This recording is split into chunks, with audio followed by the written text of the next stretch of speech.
Bueno, hola a todos. Vamos a ver esto que es el curso de manipulación de alimentos, obligatorio para el Carnet Nacional de Alimentos, para obtener el carnet. Son 7 módulos el curso.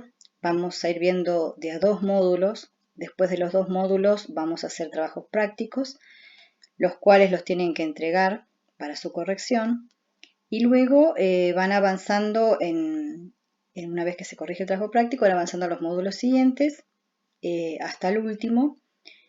Y una vez que terminaron el curso se hace un examen, que ahí vamos a organizar dónde lo hacemos, el lugar y el horario. Bueno, van a tener una clase de consulta antes de hacer el trabajo práctico por si lo necesitan. En el mail les voy a dejar el link para la clase de consulta. Y comenzamos con el módulo 1, que son generalidades, ¿sí?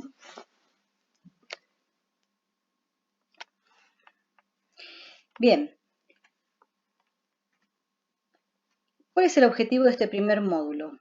Que los manipuladores adquieran conceptos generales de manipulación de alimentos y comprendan la importancia de su rol dentro de la cadena agroalimentaria. Vamos a empezar diciendo que todos somos manipuladores en mayor o menor medida, porque todos en algún momento del día manipulamos alimentos, aunque sea para el consumo propio o de nuestra familia, ¿sí? Un alimento, según el Código Alimentario Argentino, que es la Ley 18284, es una sustancia o mezcla de sustancias naturales o elaboradas que aportan al organismo los materiales y la energía necesaria para los procesos biológicos. ¿Por qué sustancia o mezcla de sustancias? Por ejemplo, un trozo de carne es una sustancia, una verdura es una sustancia. Una mezcla de sustancias sería un producto que tiene varios ingredientes. Por ejemplo, una salsa, un yogur, ¿sí? Eso es una mezcla de sustancias. Nosotros lo necesitamos incorporar para que nuestro organismo tenga la energía necesaria para poder vivir, básicamente. ¿Qué es la cadena agroalimentaria? La cadena agroalimentaria incluye todo, desde, por ejemplo, una fruta, una verdura, desde que es plantada, qué fertilizantes se le agregan, con qué agua se la riega, cómo se cosecha, dónde se coloca una vez cosechada, dónde se almacena, cómo se transporta y cómo llega a la cocina, como a la cocina de elaboración de un restaurante, por ejemplo, cómo se la lava y se desinfecta, ¿sí? En el restaurante o en mi casa, yo tengo la obligación de lavar y desinfectar eso antes del consumo. Y luego el consumo, ¿sí? Propio. Vamos a ver un poquito más de lo que dentro de la cadena agroalimentaria, lo que nos corresponde a nosotros como manipuladores, que es la elaboración propiamente dicha. En el caso por ejemplo, de una carne de res, sería desde que nace el ternero, qué vacunas se le colocan, cómo se faena en el momento de la faena, en qué cámara se guarda, cómo se madura la carne, cómo llega a la carnicería o al centro de distribución, cómo llega a mi cocina y cómo la elaboro, cómo procedo yo para esa elaboración. Vamos a hablar de seguridad agroalimentaria ahora. ¿Qué es la seguridad agroalimentaria? Es la seguridad de que todos tengamos disponible el alimento que necesitamos, ¿sí? O sea, acá no hablamos solamente de la calidad higiénico-sanitaria, sino de la disponibilidad, o sea, que haya alimentos para todos, ¿sí? Y que todos tengamos acceso. Obviamente que para que haya disponibilidad tiene que haber gran cantidad de alimentos, que en nuestro país básicamente no hay problemas por eso, en otros países sí. El acceso, que es básicamente a través de la cuestión económica, y el consumo, que sepamos consumir alimentos en buena medida, digamos, tener una dieta equilibrada, ¿sí? Vamos a hablar de la normativa.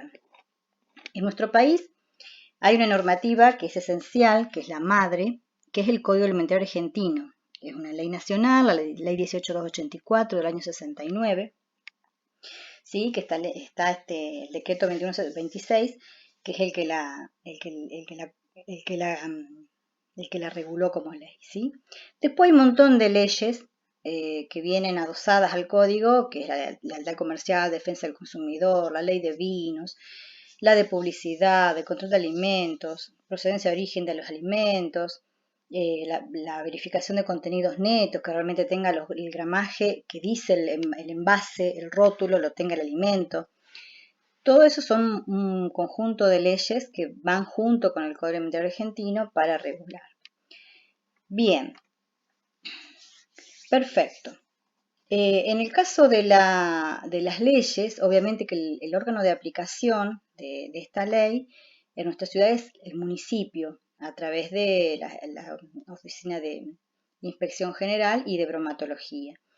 A nivel provincial tenemos leyes provinciales que también se basan en el Código Alimentario Argentino, nunca pueden pedir menos que el código, sí pueden pedir más, pero no menos que el código. Esa es la base, digamos. Y obviamente que este carnet de manipulación de alimentos es a través del sistema SIFEGA, Sistema Federal de Gestión Alimentaria, y hay toda una lista de tanto de los capacitadores nosotros como del personal capacitado a nivel nacional. Por eso que este carnet que ustedes van a obtener es nacional, ¿sí? Ustedes lo hacen acá, pero el día de mañana se van a trabajar a Mar del Plata, a Salta, a Misiones, donde sea, y el carnet les sirve. Bien, vamos a hablar de alimentos seguros, ¿sí? Es el módulo 2. El objetivo de este módulo es que ustedes conozcan el concepto de alimento seguro y puedan identificar peligros y evaluar los riesgos relacionados con la preparación y la conservación de los alimentos, ¿sí? Bien. Obviamente que el agua es una materia prima. Muchas veces uno no considera el agua como materia prima en el alimento, pero la mayor parte de los alimentos tienen agua en su composición, o bien el agua es necesaria para el lavado y la desinfección. Entonces, si yo no tengo un agua segura, si yo no sé que mi agua está bien, no voy a obtener un alimento seguro. ¿Qué características tienen los alimentos? Tienen su composición, ¿sí? ¿Qué es lo que tienen? Digamos, qué proteínas, qué hidratos de carbono, qué cantidad de grasas. Dentro de las grasas totales, qué grasas saturadas, ¿sí? Cuánta cantidad de fibra, qué cantidad de sodio. Eso se ve en la tabla nutricional. Las propiedades físicas del alimento, tenemos propiedades químicas del alimento, tenemos propiedades nutritivas, tenemos seguridad microbiológica, que es de lo que más vamos a hablar, seguridad química, seguridad física y características sensoriales. Las características sensoriales son las que nosotros podemos evaluar con nuestros sentidos, el olor, el color, el gusto, ¿sí? A través del ojo, de la nariz, del olfato y del sabor. ¿Qué tengo que tener en cuenta para un alimento seguro?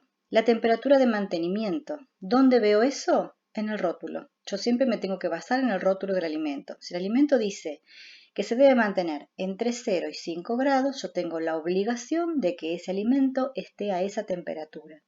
No puedo congelar ese alimento para aumentar la vida útil del mismo. ¿Por qué?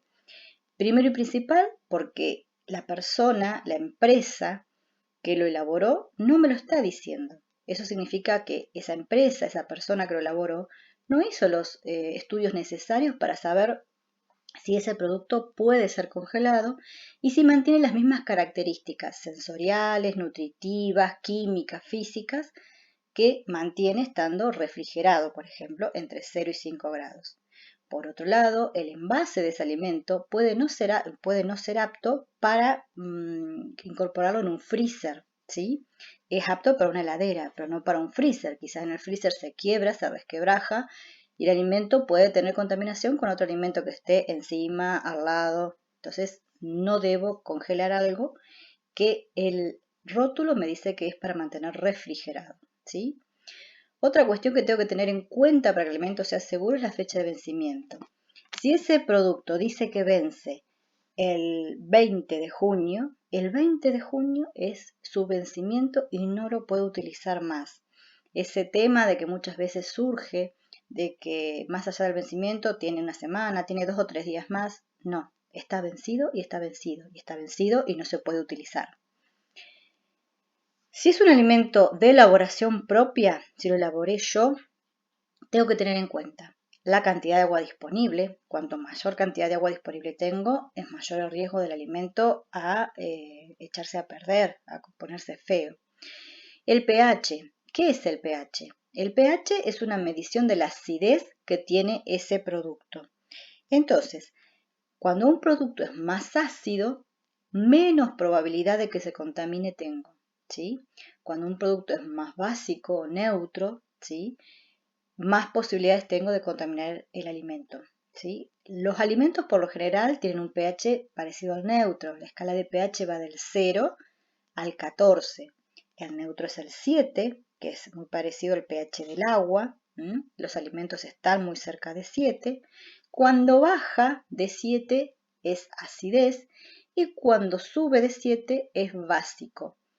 Algo básico, por ejemplo, ¿sí? O alcalino, que también se le llama, sería la lavandina, la soda cáustica. Esas son cosas básicas o alcalinas. Cuando bajo de 7, repito, voy a la acidez. El vinagre, por ejemplo, es un ejemplo de eso. Tengo que tener en cuenta la temperatura de cocción, ¿sí? Vamos a aprender en este curso la necesidad y la importancia de mantener la temperatura de cocción que se indica para que ese alimento sea libre de contaminación. El enfriado, que el enfriado de ese alimento sea rápido. Puedo tener tecnología para hacerlo, como es un abatidor de frío, que es un artefacto que funciona como un microondas, pero al revés, en vez de calentar, enfría rápidamente y puede llegar a congelar. ¿No tengo ese artefacto? Bueno, un baño maría invertido, que es básicamente agua con hielo y el producto dentro, ¿sí? Y el tiempo de vida útil. Yo sabiendo la cantidad de agua, el pH, que llegue a la temperatura, que lo enfríe rápido, ¿qué vida útil le voy a dar a eso? Obviamente depende de las variables anteriores y siempre se debe ratificar con análisis. O sea, yo puedo decir, bueno, este alimento tiene poca cantidad de agua, es ácido, al cocinarlo lo abatí, por ejemplo, un escabeche, ¿sí? Tiene un pH ácido, tiene poca cantidad de agua porque la mayor parte de su contenido es vinagre y aceite, que son dos conservantes naturales, digamos. Lo enfrié rápido con un abatidor o con un baño maría invertido cuando cociné las verduras o el pescado o la carne que iba a ser el escabeche. Entonces digo, bueno, mi vida útil va a ser de tanto tiempo. Pero yo para saber que realmente esa vida útil es así, lo que tengo que hacer es análisis. ¿Para qué? Para verificar que ese tiempo que yo digo que dura, realmente el producto está apto para el consumo. Y es muy importante la rotulación de los alimentos preelaborados. O sea, yo tengo diferentes instancias en la elaboración y yo tengo que en esas diferentes instancias tener todos los alimentos o alimentos preelaborados siempre rotulados. Yo herví un arroz para tenerlo para hacer una ensalada, para hacer un arroz con salsa, lo que fuese, yo tengo que rotular ese arroz. Tengo, no sé, cebolla salteada, tengo que rotular la cebolla salteada. Cada cosa tiene que estar rotulada. Lo mismo que desinfecto las verduras, ¿sí? Las frutas, y tengo que rotularlas, porque tengo que saber el día que rotulé ese producto. Que elaboré o que desinfecté ese producto. Bien, inocuidad alimentaria. ¿Sí? La inocuidad alimentaria, ¿sí? O sea, el tema de no agregarle bacterias al producto, lo podemos efectuar mediante un buen lavado de manos, mediante la separación de alimentos crudos y cocidos, cocinando completamente los alimentos, llegando siempre a 72 grados en el centro térmico del producto. Esa temperatura la tengo que controlar con termómetro. Manteniendo los alimentos por encima de 65 o por debajo de 5 grados centígrados, porque esa es la temperatura de riesgo que luego vamos a ver, utilizando agua potable, agua segura y alimento seguro, que es lo que vimos anteriormente. Bien, vamos a hablar de calidad nutricional, ¿sí? La calidad nutricional está dada por, como dijimos al principio, los nutrientes que ese producto tiene, la cantidad de hidratos de carbono, la cantidad de proteínas, la cantidad de grasas, la cantidad de fibra alimentaria, la cantidad de sodio. Esos son los parámetros básicos que se exige que el enrotulado nutricional estén, ¿sí? Para una dieta base de la media de la gente. Obviamente que puede haber personas que por una cuestión específica, ¿sí? Necesiten mayor o menor aporte nutricional. Entonces eso se ve con un nutricionista y se va dando las condiciones de los alimentos que se tienen que consumir, de acuerdo a la dieta que yo necesite. Bien, tipos de contaminación. Tenemos 3 tipos diferentes de contaminación. Una contaminación física, que por lo general es la que se ve, la que yo puedo visualizar. Puede ser un pedacito de vidrio, puede ser un papel, puede ser un nylon del envase, puede ser un sunchito de los que se usan para atar los paquetes, puede ser un pelo, que sería, además de contaminación física, contaminación biológica. Pero básicamente la contaminación física es la que yo puedo ver. La contaminación química es la que se da a través de químicos, como su palabra lo dice.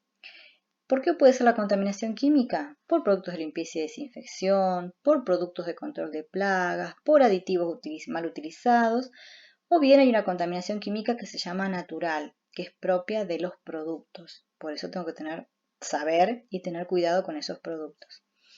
Y la contaminación biológica, bio es vida, es todo lo que tiene vida. Bacterias, mohos, levaduras, parásitos, virus. Ejemplos de contaminación física. Trozos de metales. Ustedes dicen, ¿cómo puede ser trozos de metales?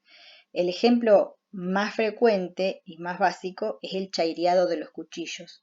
Cuando yo chaireo los cuchillos para afilarlos, lo que estoy haciendo es limar ese metal para sacarle filo. Esas limaduras de metal, si yo no enjuago el cuchillo antes de utilizarlo, quedan en el alimento. Y ese sería un ejemplo de contaminación con metales, ¿sí? Puede ser también, por ejemplo, por el mal uso de elementos de limpieza. Por ejemplo, las esponjas de acero están prohibidas. ¿Por qué? Porque esas esponjas de acero se van abriendo, van saliendo trocitos de metal, los cuales pueden quedar en una olla, en una fuente que yo fregué, y luego pasar al producto, ¿sí? Obviamente que el que lo encuentra es el que mastica y se rompe la encía con ese metal. Por eso es que están prohibidas. Papeles de una comanda, papeles de una notita, papeles que anden dando vuelta, ¿sí? Por eso que donde está el alimento, donde elaboro el alimento, no puedo tener papeles, lo tengo que tener aparte. Pintura. ¿De dónde puede ser la pintura? Y tengo que hacer el mantenimiento de la planta, el mantenimiento de la cocina, pero no puedo cerrar. No lo puedo hacer a contratiempo porque la cocina termina muy tarde y la gente de mantenimiento no quiere venir tarde o no puede o X causa. Entonces, ¿qué pasa? Pinto. Total es pintura al agua. No. Si se pinta, si se hace mantenimiento, la cocina no tiene que estar operativa. La cocina o la planta no tiene que estar operativa, ¿sí? O bien, también puede ser contaminación con pintura cuando el cielo raso de la cocina o de la planta elaboradora se está descascarando. Ese descascarado va cayendo y va cayendo los productos que yo estoy elaborando. Y otro ejemplo de contaminación física, los pelos. Obviamente que para eso tengo que cubrir mi cabello totalmente con una cofia, una bandana, un pañuelo. Ejemplos de contaminación química. Productos para la limpieza y la desinfección. Detergente, desinfectantes, ¿sí? ¿Y por qué se da esta contaminación? Porque muchas veces se preparan los productos de limpieza y desinfección con la pauta o la creencia errónea de que si pongo un poco más es mejor o lo utilizo puro. Y los elementos de limpieza y desinfección no se utilizan puros, se utilizan siempre diluidos. Entonces tengo que verificar en el rótulo del producto cómo se realiza la dilución y realizarla de esa manera. Si yo utilizo un detergente puro, lo que estoy haciendo es gastando más, no voy a poder enjuagar bien, siempre me va a quedar parte de ese detergente, no voy a poder limpiar bien porque ese producto está preparado para actuar a una temperatura y en una dilución. Entonces, si yo lo uso puro, no va a ser el mismo tratamiento. Y además, voy a contaminar, en el caso nuestro, que estamos en Bariloche, y si tenemos cloaca, el lago, porque va detergente sin utilizar, entonces es más trabajo para desintegrarlo y a la naturaleza le cuesta y eso afecta a la flora y a la fauna hitícola, ¿sí? Lo mismo con los productos de desinfección, además de estropearnos nuestras manos. Por eso es que tenemos que tener en cuenta las diluciones y respetarlas. Aditivos en exceso. ¿Qué aditivos pueden ser? Los aditivos por lo general se utilizan en las plantas de elaboración de alimentos. nitrito de sodio, por ejemplo, para asegurar el color rojo en la carne. Eso tiene un máximo permitido. Yo no me puedo pasar de ese máximo permitido. ¿Por qué? Porque puedo causar la muerte de alguien, ¿sí? Los aditivos son buenos, pero son buenos en cierto porcentaje. Entonces yo no me puedo pasar del porcentaje que realmente se permite. Por eso es que es necesario el pesado de los aditivos y que la persona que lo haga, que lo pese, realmente sea consciente de lo que está haciendo y que lo haga realmente bien, que pese bien para la cantidad de alimento que se va a elaborar.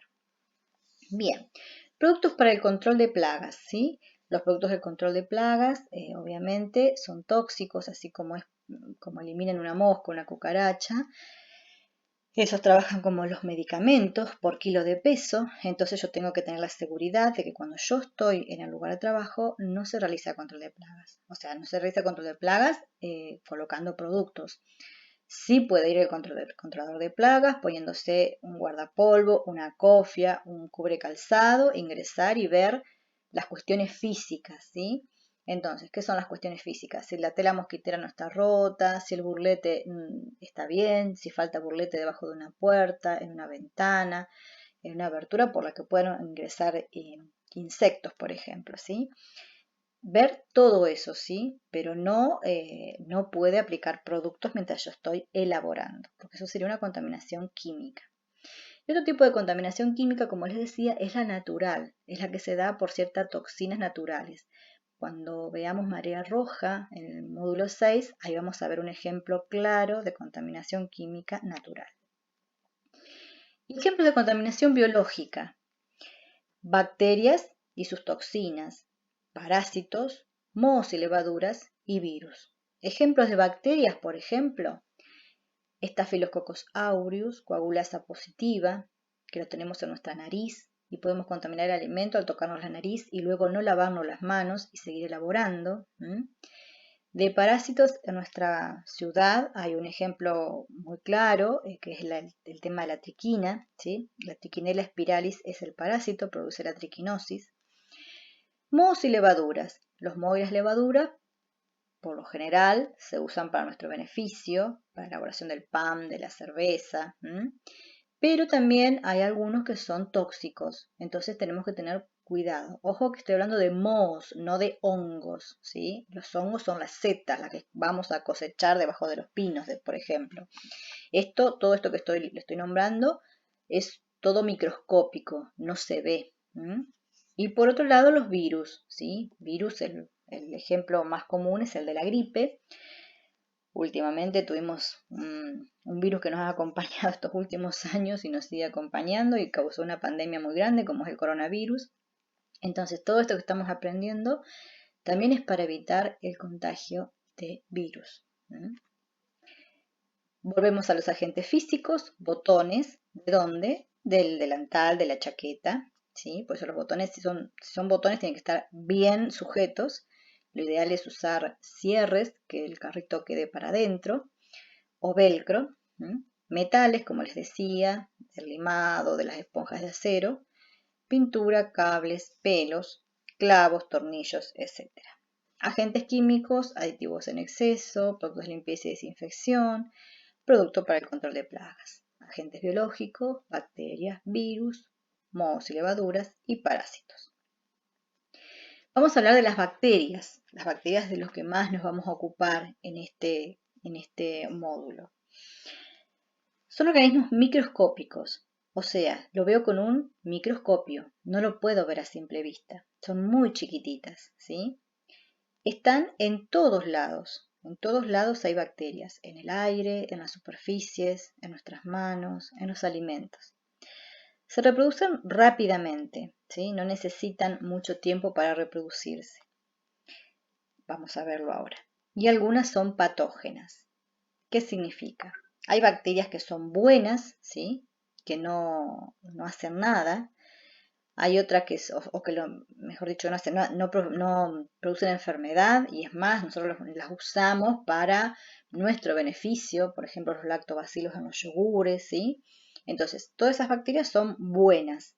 Después hay otras bacterias banales, ¿sí? Banales significa que ni enferman ni producen ningún beneficio para nosotros, Y hay otras que son patógenas o malas, digámosle entre comillas. ¿Por qué? Porque producen enfermedad, porque nos pueden enfermar y hasta pueden producir la muerte. Cuando un alimento tiene un agente patógeno, una bacteria patógena que puede enfermar, esa bacteria yo no la veo en el alimento, no la huelo ni tiene feo sabor. O sea, yo como el alimento y no me doy cuenta que está contaminado. ¿Sí? Eso es importante.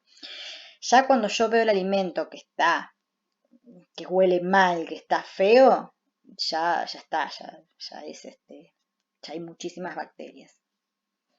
¿Dónde están las bacterias y cómo llegan? ¿Sí? Están en todas partes, en el viento, en las materias primas, en las plagas, en las mascotas, obviamente que en los residuos, en los manipuladores. Entonces vamos a examinar cada una de estas figuras, ¿sí? Empezamos con el manipulador. El manipulador no tiene un uniforme blanco, ¿sí? Es de cualquier color, tiene apenas un delantal de la cintura hacia abajo, está todo sucio. El gorro del manipulador es un gorro de cocinero muy bonito, pero ¿qué pasa? Tiene los pelos afuera. Sobre todo los pelos de la parte frontal, porque es donde nosotros trabajamos mirando el alimento, son los que se pueden caer. Nosotros por día perdemos 100 pelos, no solo de la cabeza, obviamente de todo el cuerpo, la mayor parte de la cabeza porque es lo que está expuesto al medio ambiente. Entonces, todo eso puede pasar al alimento que está elaborando. Además, este manipulador, bueno, está agarrando la pata del pollo con la mano. La mano está sucia, ¿sí? Si la ropa está así, la mano también está recontaminada. Entonces, todo eso es contaminación para el producto que está elaborando. Las mascotas tienen bacterias, obviamente, tienen pelo. Entonces, las mascotas tienen que estar lejos del lugar de producción. No pueden estar en el lugar de producción. La basura es basura, pero tiene que tener una bolsa, ¿sí? Yo tengo que fijarme cuando está lleno el tacho, la bolsa, la tengo que anudar, la tengo que sacar para mi depósito de residuos. No la puedo dejar en la cocina. En la cocina por lo general hay una buena temperatura y con esa temperatura lo que se produce es la reproducción de las bacterias. La basura tiene bacterias y se reproduce las bacterias y obviamente que es un caldo de cultivo.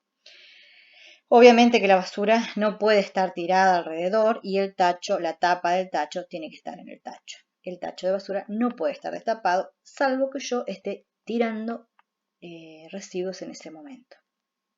El viento y que acá en Bariloche hay mucho, ¿sí?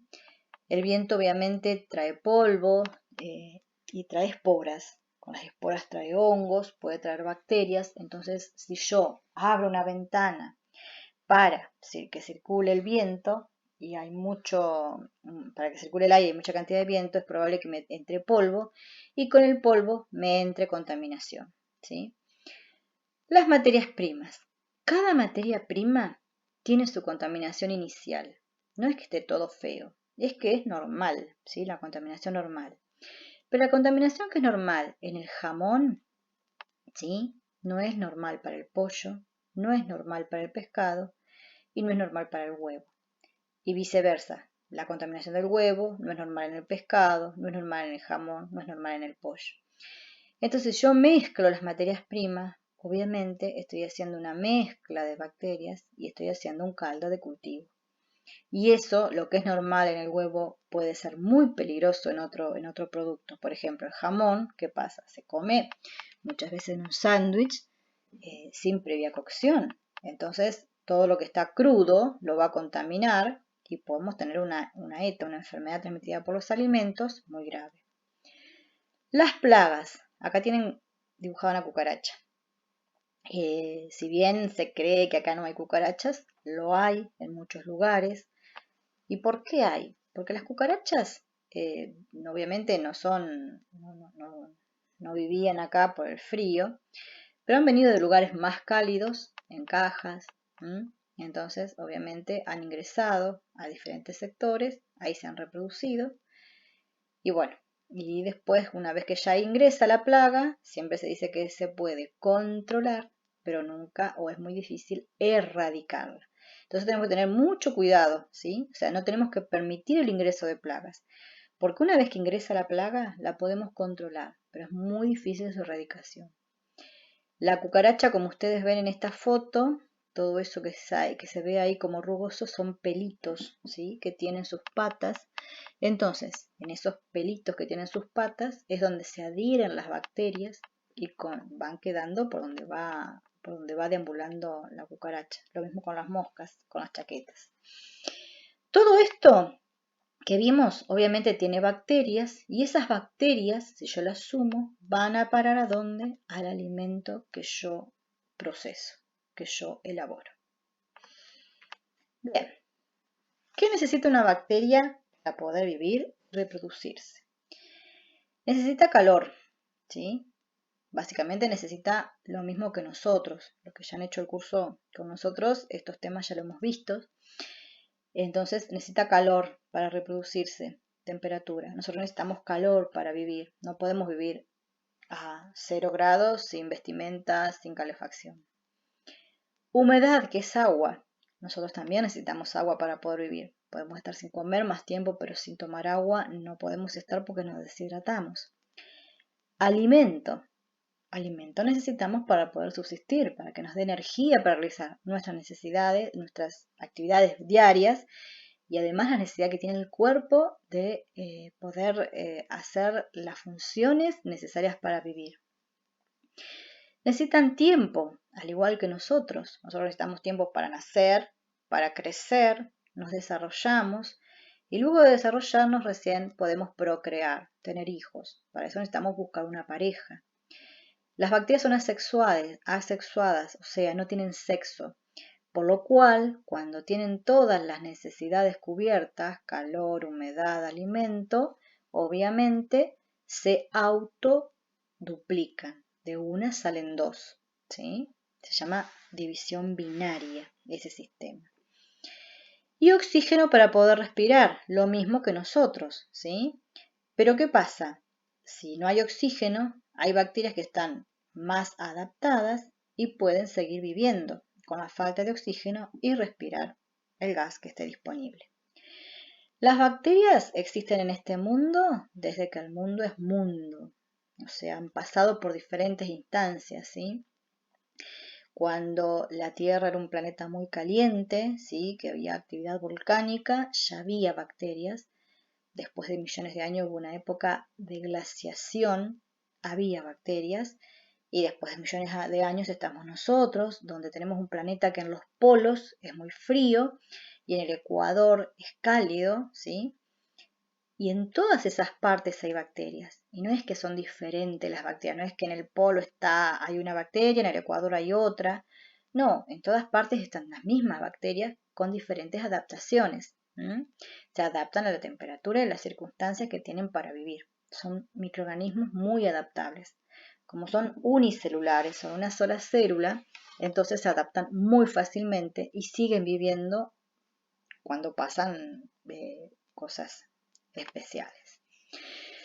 Vamos a hablar de la temperatura. ¿Cuál es la zona de riesgo? La zona de peligro. Está entre 5 y los 65 grados. ¿Por qué? Porque en esta zona las bacterias se pueden reproducir. Lo que yo les decía, fíjense acá dice, tengo todo lo que necesito, ¿sí? Tiene agua, tiene temperatura, ¿sí? Entonces, ¿qué pasa? Se reproducen, ¿sí? De una salen dos, se marcan y salen dos bacterias y lo hacen muy rápidamente. Por debajo de los 5 grados, ¿sí? Las bacterias no es que se mueren, lentizan su reproducción, ¿sí? Lo hacen menos frecuentemente. Y nosotros decimos siempre que se acuestan a dormir la siesta, cuando las sometemos al frío, que no se reproducen, simplemente están en estado latente, como los osos que hibernan, ellas hacen lo mismo. Cuando pasamos los 65 grados, fíjense que acá dice está subiendo la temperatura y recién ahí es cuando la bacteria muere. Hay bacterias que son capaces de esporular, de formar esporas. Entonces, esas esporas, ¿sí? Que forman, las protegen de la temperatura y pueden soportar perfectamente esta temperatura. Recién mueren a los 120 grados centígrados. Entonces, nosotros en una cocina, en nuestra casa, no tenemos la posibilidad de llegar a esos 120 grados. Sí, en una planta, por ejemplo, de elaboración de alimentos. Ahí sí, porque quizás hay un autoclave, que es como una gran olla a presión, en la cual, por diferencia de presión, se llegan a esos 120 grados, a 121 o más, y ahí se mueren todas las bacterias, digamos, ¿sí? Hasta las esporuladas, hasta que yo les hablaba de que eran capaces de formar esporas. Entonces, repasando, entre 5 y 65, zona de peligro. En esta zona es la que tengo que dejar los alimentos la menor cantidad de tiempo posible. Yo tengo que elaborarlo rápidamente, ¿sí? No tengo que dejarlo sobre la mesada. Si no puedo seguir, lo voy a guardar en la heladera hasta que pueda seguir. No preelaboro, por ejemplo, no hiervo arroz y lo dejo ahí arriba de la mesada esperando que, no hiervo papas y la dejo arriba de la mesada esperando que, no corto el fiambre y lo dejo arriba de la mesada esperando armar el sándwich, no, lo frío y luego preparo el sándwich. Todas esas cosas las tengo que tener en cuenta cuando elaboro. Entre 5 y 65, los alimentos preelaborados o elaborados tienen que estar la menor cantidad de tiempo posible. Agua, ¿sí? En el agua, obviamente, desde ya que el agua que usamos tiene que ser agua segura, agua potable. Puede ser de red o puede ser de pozo, de una vertiente, pero tengo que tener el análisis que me diga que el agua está bien, que yo estoy seguro del agua que utilizo. Obviamente que sea de red no me da la seguridad de que el agua esté bien, porque la seguridad que me da el distribuidor del agua, el prestador de ese servicio, es hasta el ingreso a mi domicilio. Después es mi responsabilidad, tanto el tema de caños como el tema de los tanques. Y los tanques vamos a ver que hay que limpiarlos. Entonces, por eso es importante tener el análisis del agua. Bien, ¿qué agua necesita la bacteria para poder vivir? Agua no como nosotros, segura, potable. Agua, cualquier agua, de la zanja, de la red, del lago, del río, del arroyo. O mismo el agua que tienen los alimentos. Y eso es lo que más le gusta. Porque el agua que tienen los alimentos siempre viene con un aporte de proteínas, de cuestiones que necesitan para vivir, ¿sí? Entonces, lo que no soportan las bacterias es el agua con algún aditivo, como por ejemplo la sal, agua con vinagre, agua con lavandina, ¿sí? Entonces, eso es lo que no pueden tomar ellos, porque la molécula es tan grande que no la pueden absorber.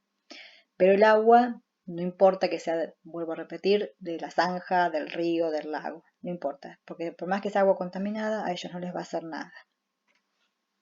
Tiempo. Bueno, fíjense, yo acá a las 12 tengo una sola bacteria. Obviamente que en un alimento nunca hay una sola bacteria. Siempre hay cientos de bacterias. A los 20 minutos voy a tener 2 bacterias. A los 40 minutos, 12:40, voy a tener 4. ¿Por qué esto? ¿Se acuerdan que decíamos que la bacteria se reproducía mediante división binaria? Eso significa que de una salen 2. ¿sí? Entonces siempre se va duplicando el número que tenemos. Cuando pasó una hora, a las 13 vamos a tener 8. A las 14 horas, cuando pasaron 2 horas, vamos a tener 64. A las 15, 512, a las 16, 4096 y así sucesivamente. Pero fíjense a las 19 la cantidad que vamos a tener. 2.097.152. ¿Qué significa esto? Que si yo elaboré, supónganse, una carne que va a salir en el despacho de la noche, o estoy en una planta, elaboré un relleno, hice una preelaboración, ¿sí? Y lo saco a las 12 del mediodía, lo terminé de elaborar y lo dejo arriba de la mesada para que se enfríe, yo a las 19 voy a tener 2.097.152 bacterias. Por más que yo lo vuelva a calentar, ¿sí? Y yo diga, bueno, yo voy a llegar, no importa, yo lo dejé arriba de la mesada, pero yo cuando vuelvo a la noche voy a llegar, lo voy a calentar y voy a llegar a los 72 grados y voy a eliminar todas las bacterias. Eso no es así, porque siempre con los procesos de calentamiento se reducen en un 90-95% la cantidad de bacterias. O sea, yo no voy a matar esta cantidad de bacterias, voy a matar la mayoría, pero no todas. Y esas que me queden, si son patógenas, pueden llegar a causar una enfermedad. ¿Se entiende? Oxígeno, ¿sí? Fíjense, acá dice, hace 2,5 millones de años, decía una bacteria, dice, si seguimos emitiendo oxígeno podemos causar un cambio catastrófico en la atmósfera. O sea, obviamente que el oxígeno que nosotros respiramos hoy y que tenemos para respirar fue a través de las bacterias, las cianobacterias, que evolucionaron a algas y luego a plantas, y ahí se generó el oxígeno que hoy tenemos en la atmósfera nosotros para respirar. Entonces otra bacteria le dice, esas son pavadas, la Tierra es demasiado grande y nosotros demasiado insignificantes para tener algún efecto. Deja ese alarmismo de una vez. Y no es alarmismo, a través de los millones de años fueron ellas las que, como digo, pudieron facilitar el oxígeno para que nosotros vivamos hoy, que somos seres mucho más superiores, más evolucionados. Bien, esas son las condiciones que necesita la bacteria para poder vivir y reproducirse. Acuérdense de la palabra chato, ¿sí? Chato, la C de calor, la H de humedad, que es agua, la A de alimento, la T de tiempo y la O de oxígeno. Esta es una trampita que les doy para poder acordarse, porque eso es muy importante en el día a día, porque yo tengo que ver qué le puedo sacar a la bacteria para que no se reproduzca. ¿Le puedo sacar calor? ¿Le puedo sacar agua? ¿Le puedo sacar alimento? Es muy difícil porque trabajamos con alimentos, ¿no? ¿Le puedo sacar tiempo? Sí, le puedo sacar tiempo. Elaboro pronto, guardo en heladera, uso abatidor si tengo. O sea, sigo los pasos que necesito para eliminar o minimizar esa contaminación. Llego a las temperaturas necesarias para eliminar contaminación, ¿sí? Eso es calor. Oxígeno, si estoy en una planta y envaso al vacío, obviamente lo estoy sacando el oxígeno. Bien, vamos a alimentos. Los alimentos que prefieren las bacterias, ¿cuáles son? Los de alto riesgo, ¿sí? O sea, no van a preferir un trozo de pan. Eso lo van a preferir los mohos y levaduras, ¿sí? Las bacterias prefieren alimentos de alto riesgo. Los alimentos de alto riesgo tienen 4 características fundamentales. Son poco ácidos, tienen mucha cantidad de proteínas, tienen un alto contenido de agua y necesitan temperaturas de refrigeración, congelado, freezer. ¿Se acuerdan una de las primeras filminas que decíamos las características de los productos y hablábamos del pH? Bueno, poco ácido significa que no es ácido, que el pH está muy cerca de 7. Rico en proteínas, es un alimento saludable, es el alimento que tenemos que tener nuestra mayor ingesta día a día. Alto contenido de agua, no significa que tiene agua, o sea que no significa que es un trozo de carne en agua. La carne es un alimento que tiene un alto contenido de agua, porque nosotros dejamos la carne y vieron que chorrea el jugo, esa sangre que chorrea es agua con proteína. Y obviamente necesitas tener temperaturas de refrigeración, congelado o freezer. Bien. Vamos a ver ejemplos de alimentos de alto riesgo. Las carnes, ¿sí? Todas las carnes, ¿sí? El pescado, el cerdo, el cordero, la vaca, la carne de vaca, todas las carnes. Los huevos.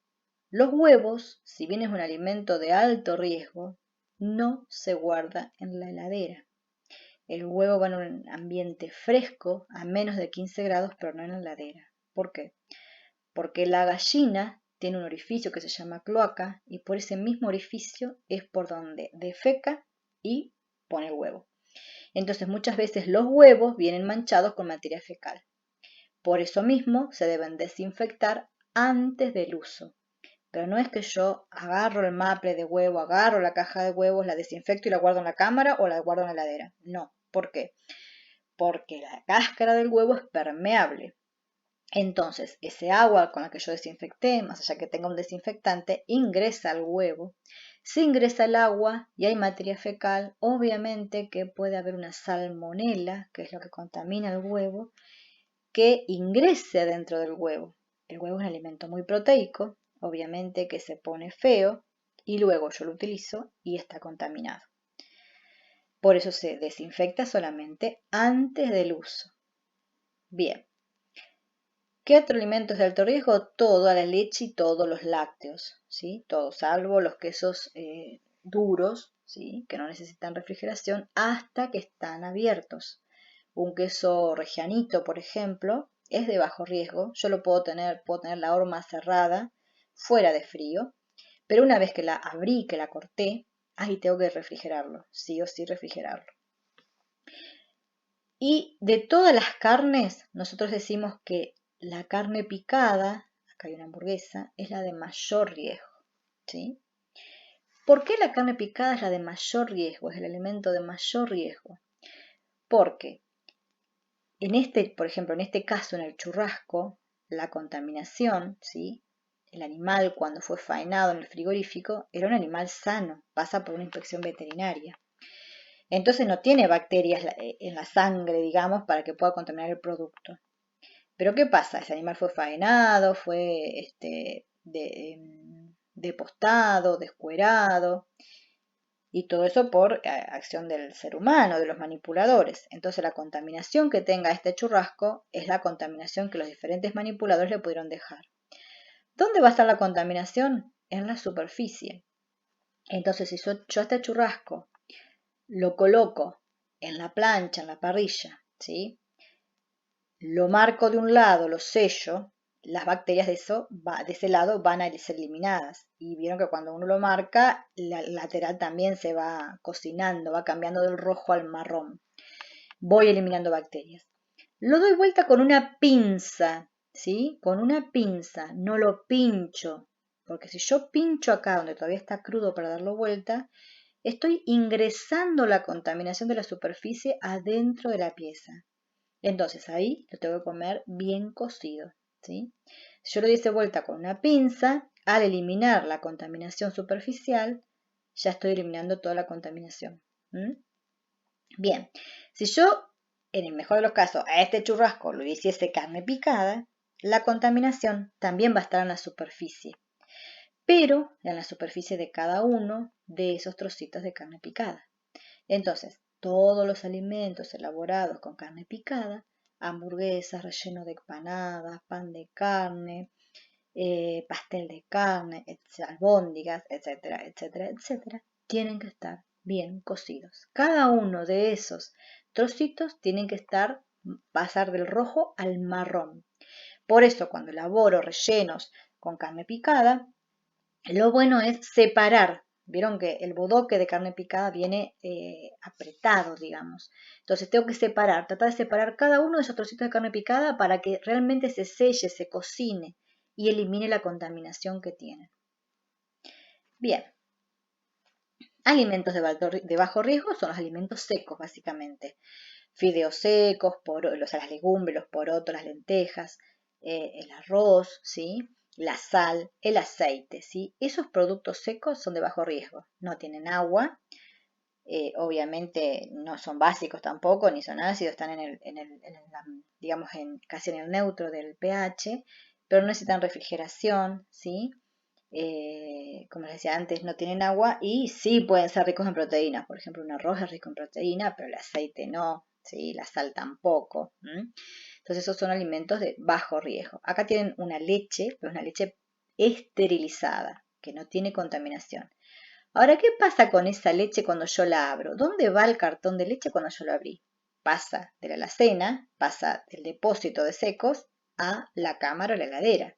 ¿Por qué? Porque una vez que yo lo abrí, que ingresó aire, con el aire ingresaron bacterias, pasa a ser un alimento de alto riesgo, ¿sí?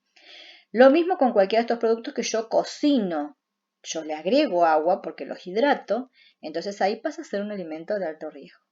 Por eso que el arroz, por ejemplo, una vez cocido, puedo guardarlo 24 horas, no más de 24 horas. Bien, terminamos estos dos módulos, vamos a hacer una actividad, van a hacer una actividad ustedes mirando esta filmina. Yo necesito que me digan, en cada una de las filminas, de las imágenes, ¿qué tipo de contaminación ven? Si ven una contaminación física, si ven una contaminación química, si ven una contaminación biológica, que me expliquen cuál es la contaminación y que me digan qué medida correctiva pueden tomar para evitar esa contaminación, ¿sí? Así que bueno, los invito a que si tienen alguna duda de lo que vimos, puedan conectarse para verificar para despejar las dudas y poder hacer la actividad. Una vez que hacen la actividad, obviamente la envían por mail, por WhatsApp, se las corregimos, se las devolvemos y una vez que todos completen la actividad, ya pasamos al módulo 3 y módulo 4 para poder avanzar en el curso. Bueno, mucha suerte.